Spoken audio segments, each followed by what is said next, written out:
The second interviewee of Season 3 is Holocaust survivor Joe Samuels. He survived the Iraqi Farhud, something not many people are familiar with. His story gives an interesting perspective to the far reaches of the Holocaust outside of Eastern Europe. Thank you so much for meeting with me, Joe. So you survived what we call the Farhud. I don't think most people are familiar with this term. Could you please explain Correct. The Farhud actually translated to violent disposition. The Farhud actually in Arabic mean there is no law, nobody follows any law, and when people do whatever they want, they loot, they kill, they murder, there's no, that's generally what the Farhud meant in Arabic. Where and when were you born? I was born in 1930 in the Jewish quarter of the old city of Baghdad in 1930, December of 1930. And I grew up in a three-bedroom house with 13 of us living there, eight children, my parents, my paternal grandmother, and we have a cousin and her daughter living with us. Okay. And to describe the area that I was born, it was the street was narrow, twisted, and unpaved, so there is no possibility of a car. There's no car coming in, no even carriage and horses couldn't come in. The only transportation is either we walked or the donkey bring the whatever you see. We brought watermelon or ice pieces. We didn't have a refrigerator with ice box to bring us the ice box. And generally, I had a happy childhood. My life was about half a mile radius. I walked to school, I walked with my father to the synagogue, I walked to all our family within walking distance.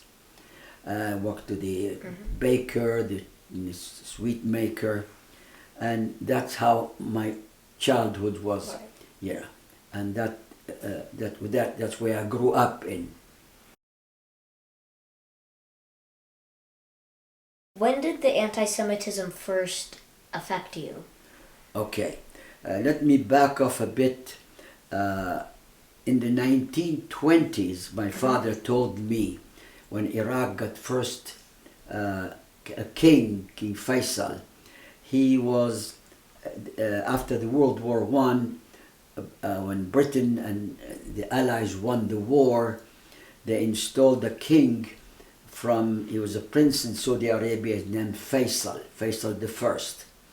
And he was very kind, he was very passionate about the welfare of of Iraqis, and recognized the Jewish community in Baghdad or Iraq. In Baghdad there was about 1/3 of the population or more of Jewish. They were active in every part of it, from they were lawyers, doctors, bankers, they were construction, everything. So King Faisal was very pro-Jewish.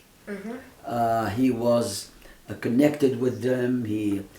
It was a renaissance for the Jewish community in the 1920s. And he even met with Chaim Weizmann, the first president of Israel. At that time there was no Israel, but he was pro-Jewish, that and he suggested, even agreed with the Jews going back to build their own country. Unfortunately, he died in 1930 when he was 50 years old. His son, his name Ghazi, became the king. He was 21 years old. He grew up in his palace. He was spoiled. The situation completely reversed. He was idolized Hitler. He was pro-Nazi. He helped translated Hitler's book Mein Kampf, My Struggle, that famous book of Hitler. And in 1936, he invited, or the Grand Mufti of Jerusalem, who ran away from Palestine at the time, because he was insinuating to have the rights and killed many number of Jews in Palestine, and refused the first partition plan in Palestine in 1936. It's called the Peel suggestion. Then he came to Iraq, and then he started more. Anti-Semitism became clear. I was a child and didn't recognize it, but slowly became more obvious with Ghazi. Ghazi died. He was 27 years old in a car accident. But anti-Semitism grew up continuously, that culminated by a coup d'etat by 4 army officers, instigated by Haj Amin al-Husseini and the German ambassador Fritz Grobe. And that's what began with the coup. And for the next 2 months, in April 1st till the end of May, life became miserable for the Jews.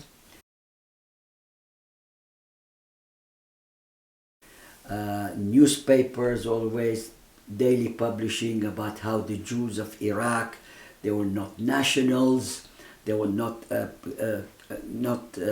appreciated their living in Iraq, they were taking advantage of the Muslims. Radio Baghdad announces that arresting Jews, they were spies. And so I was 10 years old. I was terrified. I didn't know where and what will happen to us. You know, I mean, at that time I could read the paper. They wouldn't allow me, my parents, to know what's going on. But I overheard it. You know, as a child, I knew what's going to. I don't know what's going to happen to us. Then at the end of May, the British, who had a camp in a place called Habbaniya, which is about maybe 70, 80 miles south of Baghdad, brought some troop and arrived to Baghdad on the outskirts. And when they arrived, the coup leaders fled. Haj Amin al-Husseini and the German ambassador. Then the mobs, aided by police and soldiers in civil clothes, they began to loot Jewish homes and businesses. They they murdered Jews, raped women and girls, and that's what's called the Farhud. My older brother, who was 6 years old, had a bicycle. By the way, we moved from the old city to a better area near the river, near the Tigris River. My brother went on the bicycle to check went to see the cousins in the old city. He found that both my uncle's home doors were broken and the house looted, and he ran back to the main street called Al-Rashid Street, and he saw how the mobs were stopping the minibuses and picking up the Jewish passengers. By the way, it was the eve of the festival of Shavuot. That's, that we celebrate the receiving of the Torah. So he saw them how they dragged the Jewish passengers, robbed them, and slaughtered them and killed them. So he came home. We were all traumatized, and we put heavy furniture to enforce the door. The house there was like attached from 3 sides, both sides and the back. And so we put furniture and to reinforce the door when the mob will come. I was 10 years old. I carried water to the roof to boil with oil in case of the mob comes in, that we can pour it on them to delay it, that we can escape from one roof to another. So that's how I felt at the beginning. You asked me about how this anti-Semitism began. Wow. What values did you want to keep with you while this was all happening around you? Well, I mean, my father was a merchant, an importer of textiles, and he had many Muslim customers, and he always praised them as fearing God, decent, they pay their bills. My older brothers also had Muslim friends, and there was many good relationship between Muslims and Jews. But when I saw what's happening, you know, the killing the Jews, and I was terrified, then I heard stories about Muslims, men, stood up in front of the Jewish home to protect them. Some even took Jews to their own home to protect them. Wow. Some took the Jewish injured to the doctors.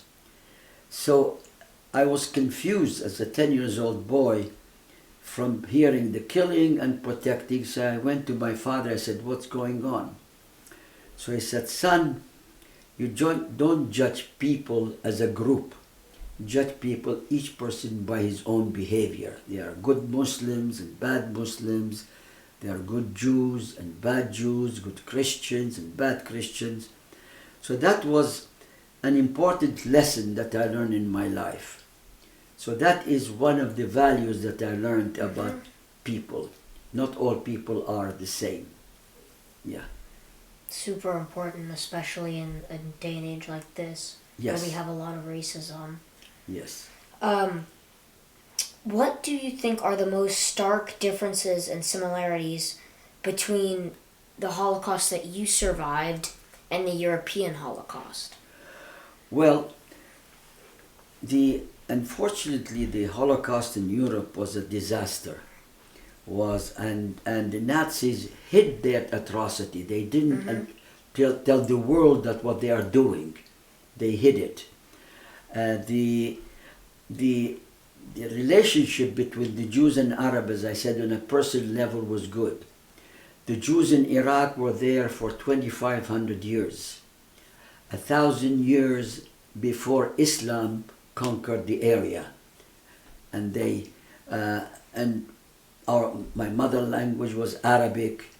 My grew up in the culture of the Arab and the Islam history. So it doesn't compare. It was not organized like Hitler with the Holocaust. There were individual anti-Semitism. The Jews were always not treated equally like with other minorities, like the Muslim majority, and so it wasn't any that organized killing. It was instantaneous, and we didn't have like a history of mass murders.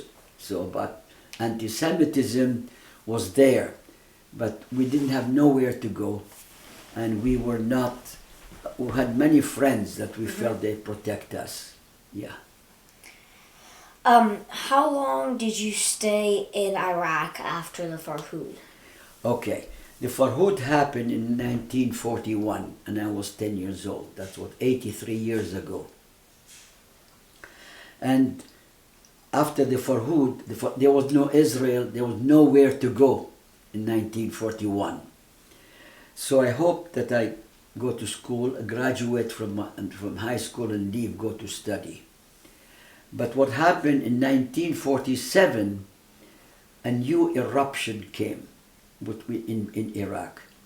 When United Nations approved the partition of Palestine on November 29, suddenly a demonstration began on the streets, calling for the death of Zionism, calling for liberating of Palestine. So we were really, we were frightened. We thought maybe another Farhud will happen. But luckily there was a little skirmish, nothing serious.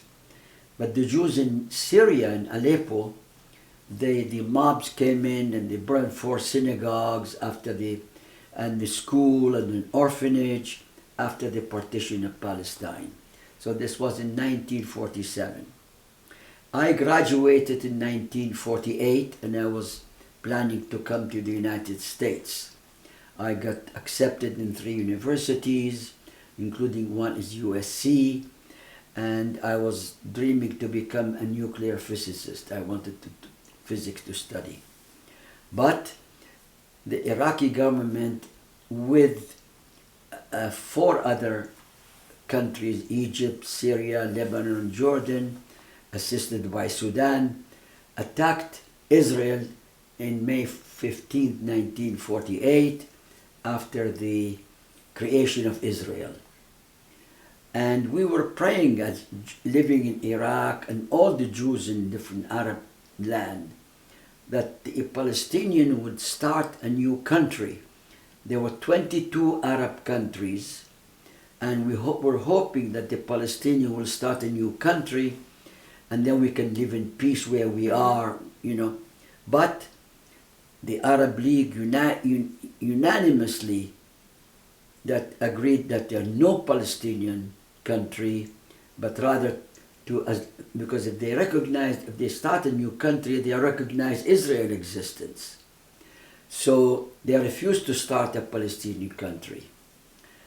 And we were worried what will happen. If they win the war, probably a second Holocaust will happen. They will kill everybody. If they didn't win, what will happen to us? Luckily, Israel survived. And there was no peace. There's only armistice. There was no peace treaty. So our life began to be worsened day by day. The Iraqi government, the failure of the war, they came against the Jewish population. There was accusation of Zionism, arrest, torture, disappearance, finally culminated by execution of one of the prominent Jewish merchant. His name is Shafiq Adas. And in a 4-day trial on court-martial, and he was condemned to execution, and he was hanged he was building a big house, a palace, to continue to live in Iraq. And by the way, he has a Muslim partner. His partner was never brought or accused, but he was accused of aiding Israel, and he was publicly executed in the front of his house. So then I decided there's no place for me. They refused me, the Iraqi government, exit visa to leave Iraq. I don't know, any people don't know what it means, exit visa. The permission to leave the country, you have to have a special permission from the secret police. They allow you to leave. Mm-hmm. So finally I decided to smuggle out from Iraq to Iran. Iran was very friendly with Israel then, and from Iran to come to Israel.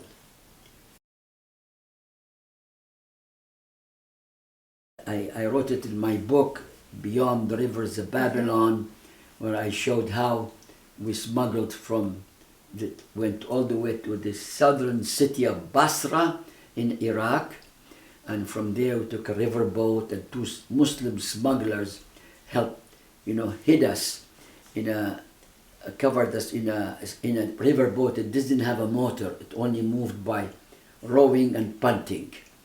And they made a false space, and we hid, about 12 of us, teenagers. And then we arrived to Iran. I stayed two months in Iran, and then I arrived to Israel on March 2nd, 1950.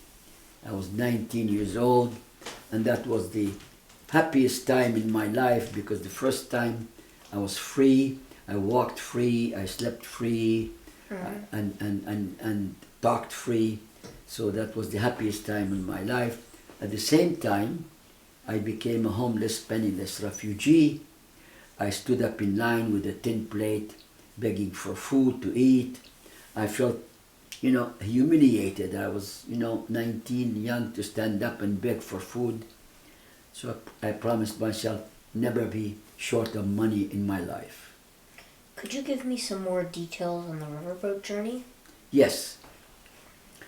The riverboat was about 30 feet wide, long, by about 10 feet. And the smuggler made a false wooden structure, and they covered it with hay. So that, that they, because these boats carry hay, manure, carry dates, and it shows that they're carrying something, but that we hid inside it. And we left at night. The boat moved with the tide between Basra going to the Arabian Gulf. And normally it takes about 4 or 5 hours with rowing with the tide. But unfortunately, the tide was with us, but there was a strong wind that they couldn't move. So suddenly the boat stopped. They stopped in a tributary river. I was appointed as the leader of this, about 12 of us. So I was dressed up in an Arabic gown, and I went up outside to see what's happening. So he said, sorry, the wind is against us. The tide is with us, but the wind is against us. And we have to wait till the wind subsides. So we waited and waited till dawn. The wind didn't subside. We had to stay all day long in that tributary river, and for another full day. I sent him to get some bread and cheese. We had some dates to the smugglers, and we waited till the next night, and to when the wind subsided and the tide was against with us. I mean, there was one boy who was 13 years old. He was crying. I felt crying like with him. And we didn't have any water, no bottled water. We drank from the tributary river. And the next night, we were able, the smuggler, to take us across the river to Iran. Wow, yeah. And of course, they gave the code word to go back to collect the money, because the smuggler get back the money. So that's briefly, I describe it in details in my book. So, sharing your story is more recent. You said you started sharing it in 2007. Why did you wait until now, more recent? I sort of covered it. For 5 decades, I did not talk to my family. I was thinking of one thing. By the way, when I became a refugee, I had to answer one of 2 questions. Either who did it to me, or where do I go from here? If I answered yes to who did it to me, I would stay as a victim, always thinking about those people, what happened to me, what they did it to me. I'm revengeful with hate. But if I said, where do I go from here? Then I looked at the future. And I didn't want to stay as a victim or consider myself refugee. So after I stayed in Israel 6 years, I served in the Navy, and I was hoping to study to go to study. And I went to Canada, and it didn't work out. So all my life I was concentrating to build my future. I didn't have any money. So I started, I went into business. I went into selling real estate, because I knew I could not get a decent job that will give me my dream. I wanted to travel. So, but then in 2007, I decided to take memoir classes at Santa Monica College Emeritus. And when I start writing, and the first time I wrote about my escape, I was crying right through. That was like the emotion that I buried with me for the last 50 years. And then I was happy that I am free. And then I began to share my stories and talk. But before, I didn't want to burden tell anybody about. I was not ready. I don't know exactly why I did not want to share. I was looking up to the future, and when I felt my future secure, then I started talking. By sharing your story, what do you hope to teach? I hope to teach, especially younger generation, that life is hard, that life has many unpredictable things that could happen to us, is how to face the difficulties, how to face the problem that we may face, and again, to have to answer one of these two questions that I asked myself, and either who did it to me and they stay victim, or where do I go from here? To look up, to try to look for their futures, and to teach them that my story, that they are evil people, they are bad people, and they are good people, and we have to be vigilant about how to treat, to know about these people, to stand up against them. So my message is very clear: to share my story, that a person can learn about how to live their own life, and to be happy, to have an exciting journey in life that can be building a good society. Wow. How does the more recent rise in anti-Semitism make you feel? Good question. When I saw what this October 7, by the way, the difference between the Nazis and Hamas is the Nazis hid their atrocity. They didn't tell the world, But Hamas is the opposite. They take video of what they are killing and murder and raping and all this. So when I saw that, it really ignited the trauma that I faced when I was 10 years old. When I saw the killing, when I heard about the killing and murder, and I was really feeling very bad. I heard the story. I was depressed. I had it disturbed at night. But then I said to myself, if I stay this way, I will not be able to share my story. So I said, I'm going to be strong and share my story and tell to the world that what bad people, the evil people are. Evil people existed, especially in the 20th century, the bloodiest century in the history of humanity. There was 100 million people, civilians. I'm not talking about soldiers that died. They were cruel people. Hitler didn't care about his people dying. And the worst part was the communists. The communists didn't care about these people. Saddam Hussein. These are evil people. And that to share that there are evil people, that we know about them, and supporting Hamas is supporting evil people. In Israel is a democracy like United States. It's the only light among all the darkness around it. So to show that, to stand up for Israel, the democracy, and to stand up for America. America is a democratic country which we have to learn how to protect it. We can't take it for granted. What are some of your passions in this day and age?